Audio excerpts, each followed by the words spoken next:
안녕하세요, 달술입니다.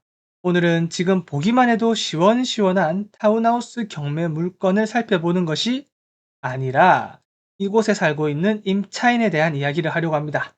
혹시나 전세나 월세로 살고 계신 분들이라면 반드시 알아야 하고 부동산 계약을 하기 전에 확인을 해야 하는 사항들에 대해서 알려드리려고 하니까 집중해서 봐주시면 감사하겠습니다.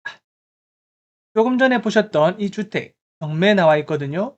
광주광역시 광산구 수안동에 위치하고 있는 타운하우스 주택입니다. 토지와 건물 면적 보시면 되고요. 감정가는 11억인데 현재는 8억까지 떨어진 상태라는 거 볼 수 있습니다.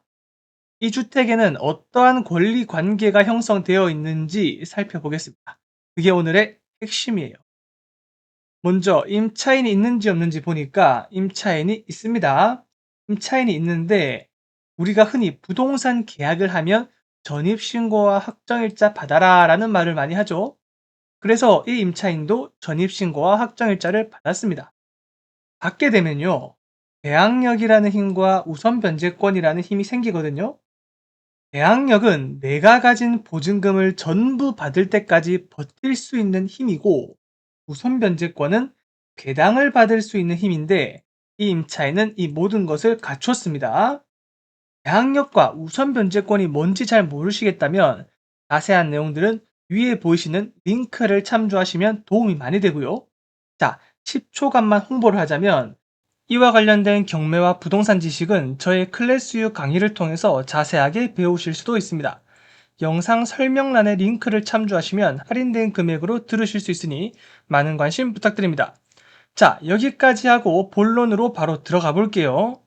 중요한 것은 대항력과 우선 변제권을 가지고 있다는 게 아니에요. 그 힘을 쓸 수 있는지 쓸 수 없는지가 중요한 겁니다. 그렇다면 쓸 수 있는지 없는지 판단하는 기준은 뭐냐? 바로 등기부 등본상의 권리들과 비교하는 겁니다. 그래서 등기부 등본을 보겠습니다. 보시면 소유권 이런 건 중요하지 않아요. 그 밑에 있는 근저당권 보이시죠? 이 근저당권이 중요합니다. 왜냐하면 돈이 걸려 있잖아요. 이 근저당권도 돈을 받아야 하는 입장이기 때문에 임차인이 먼저 받을지, 근저당권이 먼저 받을지 이 순서가 중요하거든요. 순위를 판단하는 기준은 날짜입니다. 먼저 들어온 놈이 이기는 겁니다. 자, 근저당권 2019년 11월 29일입니다. 임차인 전입을 6월 23일에 했죠. 대항력은 그 다음날 발생하거든요. 그래서 대항력은 24일에 발생합니다. 근데 애초에 연도부터가 다르잖아요. 2019년이 훨씬 빠르잖아요. 따라서 근저당권이 힘이 더 셉니다.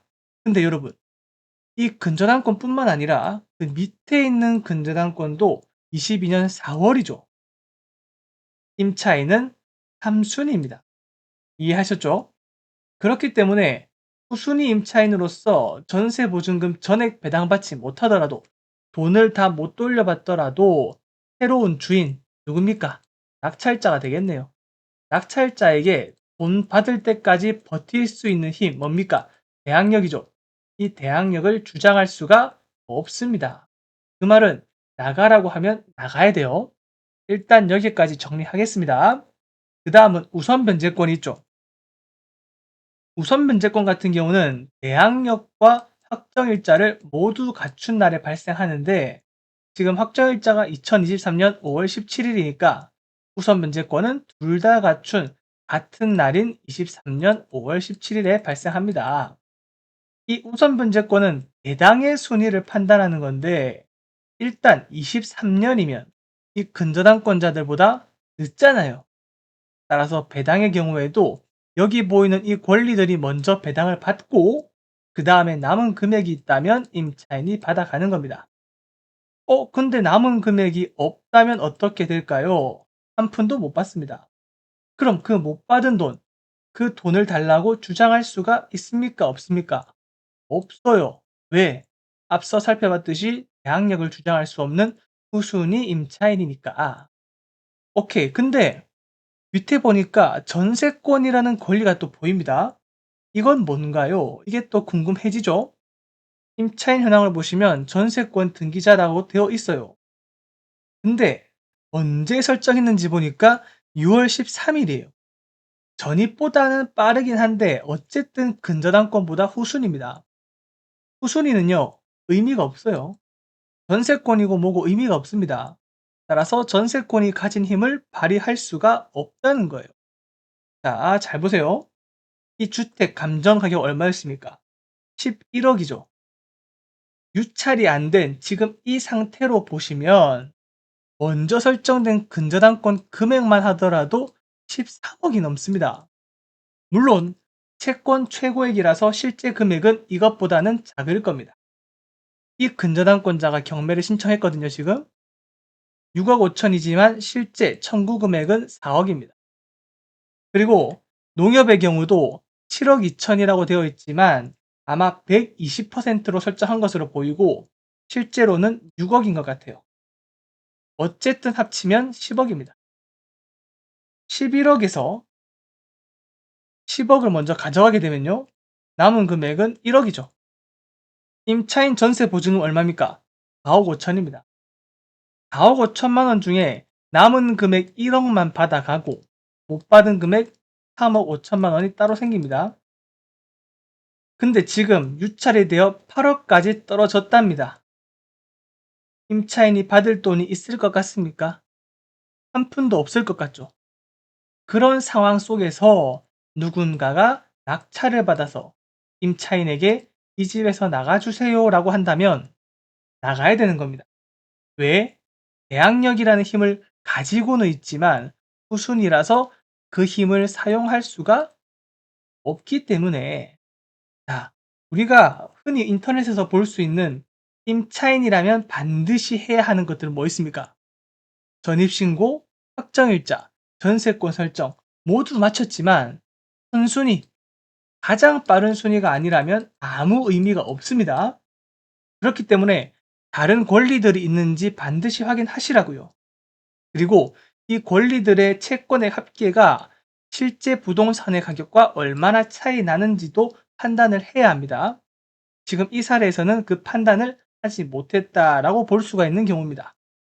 다른 사례도 간단히 살펴볼게요. 2억 6천만 원짜리 아파트가 현재 낙찰은 됐어요. 된 건데 이 물건 권리 관계 보겠습니다. 자, 이제 여러분들 조금 보이시나요?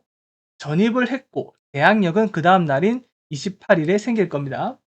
확정일자는 안 받았기 때문에 경매로 배당받을 수 있는 우선 변제권은 없어서 배당받지 못합니다.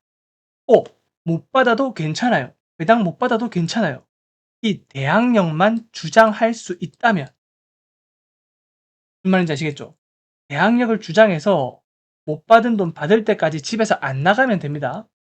그럼 대항력을 주장할 수 있는지 없는지 판단하는 게 중요하겠죠. 뭘 봐야 됩니까? 등기부등본 봐야겠죠. 등기부등본 보겠습니다. 보시면 어떤가요? 근저당권 하나 보이죠? 언제 설정되었습니까? 2016년이죠. 대항력 언제였습니까? 2018년이었잖아요. 근저당권이 훨씬 빠르죠. 따라서 이 임차인은 대항력은 있지만 그 대항력을 주장할 수가 없다. 우순위 임차인이다라는 겁니다. 결론적으로 경매 절차로 배당받지도 못하고 낙찰자가 집 비워달라고 하면 비워줘야 하기 때문에 최악의 상황이라고 보면 됩니다.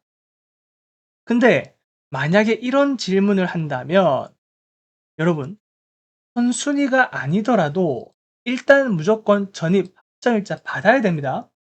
왜냐하면 혹시나 조금이라도 남는 금액이 있다면 그 금액이라도 배당을 받아서 여러분들의 보증금을 조금이라도 회수해야 하기 때문입니다. 이거 어려운 거 아니잖아요. 쉽잖아요. 받는 거 굉장히 쉽습니다. 그래서 무조건 꼭 받아두시길 바라면서 오늘의 결론은 전입신고와 확정일자, 전세권 설정이 끝이 아니더라.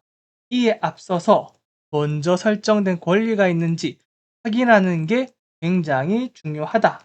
선행되어야 한다라는 거 반드시 기억하시고 부동산 경매와 관련된 다양한 내용들을 전달 드리도록 할 테니 구독과 좋아요 한 번씩 꼭꼭 눌러주시면 감사하겠습니다.